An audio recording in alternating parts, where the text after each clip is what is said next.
President of the United States there in a moving, eloquent, simple eulogy to those 7 astronauts. He was down at the Houston Spacecraft Center. Bill Press, Pat Buchanan here in Washington. Bill, it was a very moving ceremony, and the President now is going probably through the most difficult part of it. He's got to go and meet face-to-face with the families and the children and the wives of those husbands of those astronauts and parents, and he's a very emotional man, and it comes through when he speaks these eulogies, and it must be a very difficult... tough moment for him, Pat. It was a very, very fitting tribute to those 7, to our 7 astronauts. I must admit, every time I hear that Navy choir sing Eternal Father, tears come to my eyes. It's so powerful. And I thought the President was particularly poignant today when he spoke to the children of the astronauts and said, you know, you can forever, they were proud of you and you can forever be proud of them. And just chokes you up just thinking about it. Well, it must be hard. It's hard to watch it. It must be terribly difficult for the President and the families to go through it. But right now, let's talk to a gentleman who knows an awful lot about this, and that's Winston Scott, former NASA astronaut, who was also a friend, as I understand it, of Kalpana Chawla, one of the astronauts who perished on that flight. Mr. Scott, thanks very much for coming, joining us. Tell us about your friend. Well, good afternoon, Bill and Pat. It's a pleasure being here. I hesitate to say pleasure, but under the circumstances. And yes, you're right, I did know all of the astronauts, of course, with the exception of our colleague from Israel. I happened to fly in space 16 days aboard Columbia with Kalpana Chawla, or Casey, as we affectionately called her. And I tell you what, it's a sad day for me. I've lost colleagues, and I feel as I've lost a part of myself. They all were extremely competent and professional people, but all very down-to-earth, happy fathers, husbands, mothers, wives, sisters, and brothers. And it's a sad day for me. Astronaut Scott, I've got to ask you, though, everybody agrees and believes our space program's going to go on. Americans aren't going to quit. We're going to stay in space.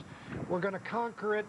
But they are asking questions about whether we should reuse this vehicle very soon again, since 2 of the 5 shuttles have been destroyed in flight, or do we really need to take a hard look at what happened here before we send law enforcement and the other people that were trying to do a systematic grid search in the over there at the Chawla church area. What do you take away from this ceremony? Well, it's heartening to see that so many people have strong feelings about the space program and see that its value and importance to our country and to our people to carry on advancing in the future. Thank you. And here in Hemphill, the work continues. There are over 600 people who are still on the ground as we speak during the ceremony, trying to do as much retrieval of the debris as they can. Of course, everyone here knowing that just yesterday the nose cone was discovered here, and as the officials have said to us, a tremendous amount of human remains, which is what they say motivates them to try to give something back to the families. Back to you. Thanks, Maria. So hard to explain to the children, and when you think of what the children of the United States have had to have explained to them in the last year and a half between 9/11 and now this, and especially the children here in Texas. Yeah, and you can go even farther back to Oklahoma City and to that terrible spate of school shootings. Kids have to grow up very quickly and without nearly as much innocence as we once had. We have much more in our special coverage from here at the Johnson Space Center. This afternoon we'll take you to Jerusalem, where, as you know, Israelis are watching today's memorial with special interest. We'll have special memories from the crew's friends and families all around the world. Plus a look at the future of the space program. Is manned space worth the risk? We'll talk with NASA's former #2. It's all coming up as our coverage of this memorial, remembering the Columbia 7, continues on CNN. Disturbing report in the Washington Times. Bill Gertz, thank you. Who strongly support the space program but say they feel today that it lacks a little focus. It lacks a goal. You know, the goal of putting a man on the moon was one we could all identify with. You know, now we just sort of go up there and we circle around and come back home. I mean, is there a definite goal? Is it going back to the moon? Is it going on to Mars? What do you see as the real goal now of the space program? Or what should it be? I agree. I think there are goals, and we have several goals, as a matter of fact. And our next specific goal is to finish the construction of the International Space Station. That's a very definite goal. That we have target dates, and of course we've got the first pieces up there, and it's up and functioning.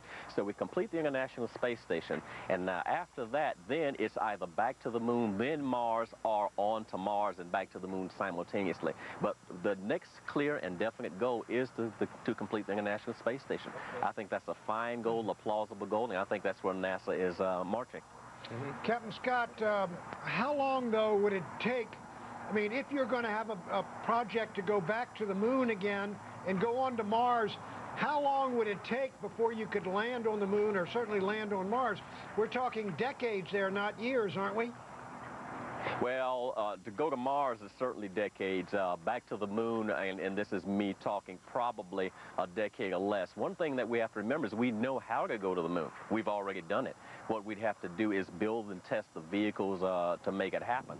So a big part of the problem has already been solved. We know how to do it. Now, Mars is a little bit different story. We understand theoretically what it takes to get there, but we haven't built anything, we haven't tested anything, so it's a little further away. But nevertheless, I do think the goals are there, and if and when we put the resources to it, we'll make it happen, just as we made it happen back in 1969 when we landed that first crew. All right, Godspeed, Captain Winston Scott. All right, we'll be with you every step of the way. Thank you so much for joining us. Thank you, sir. We just heard that there will be a briefing here from Washington NASA headquarters at 4:30 p.m. Eastern Time this afternoon, and of course that'll be carried live right here on MSNBC. When we come back, they were celebrating her return. Excitement and pride, though, we know now, quickly turned to shock and to grief. Now they are paying tribute to Kalpana Chawla with days of mourning as they remember a woman who symbolized hope for all those with a dream. I would like her to be known for having achieved the impossible. Saying is something. Practically achieving it is what I would like her to be known for.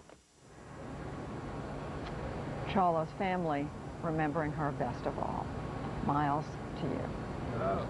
Thank you very much, Judy. I said a few moments ago that this is probably not the day to get into a serious debate about the future of space exploration, but President Bush did vow that space exploration in this country will continue. And it is on people's minds, certainly here at all the NASA centers and really all across the nation. Joining us to talk a little bit about that is Lori Garver, a former associate administrator for NASA and currently an aerospace consultant. Lori, good to have you with us. Thank you, Miles. First of all, I assume you had a chance to at least watch it on television. I know you're watching from afar.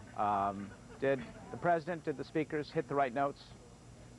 Absolutely. I think it's gratifying to see the nation coming together in support of the future of the space program. That is what these astronauts were risking their lives for.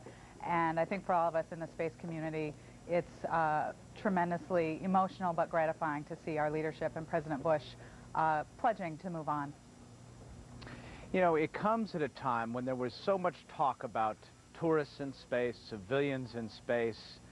You yourself had an effort underway to try to find your way to space aboard a Soyuz, a Russian Soyuz capsule.